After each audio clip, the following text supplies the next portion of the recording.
Audible presents this Brilliance audio production of The Art of Deception, Chapter 1.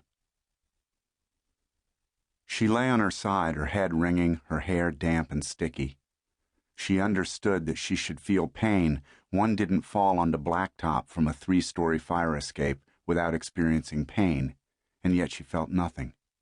She saw the Space Needle in the distance, regretting that she had gone up it only once at the age of 7.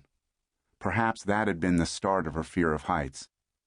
Images from her childhood played before her eyes like a hurried slideshow until she heard a car start and the first trickle of sensation sparked up her broken legs. She knew undeniably that this was only the beginning. When the floodgates opened, when nerve impulses reached their mainline capabilities, the pain would prove too great, and she would surrender to it. For this reason, and a desire to glimpse the glimmering black mirror surface of Lake Union, she pushed herself off the pavement with her shaky right arm, its elbow finally propping her up.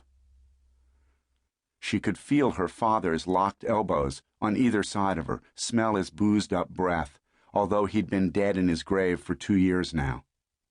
She shrank from the contact of sweaty skin, nauseated by his sour smell and the repetition of his needs, and sought sight again of the body of water that had been a kind of bedtime prayer for her. She clawed herself high enough to catch a moon-like curve of shoreline just to the left of a bent dumpster pitched toward its missing wheel that loomed over her and made her think of a coffin. The 2 white eyes that winked and quickly narrowed before her were not headlights, as first she had believed, but taillights meant to keep drivers from striking objects in their rear path. "Stop!" But her faint voice was not to be heard. Her head led the way to the pavement this time, and she answered the call of the pain. Below her she saw the water she had come to think of as her own, flat black like wet marble.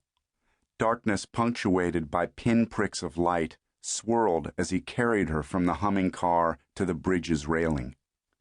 She had no strength to fight, no will. Not even her acrophobia could power her to kick and claw for her life. Tears brimmed in her eyes, blurring any image of him, blurring the lights, blurring the boundary between the living and the dead. In the next few moments, she would be both.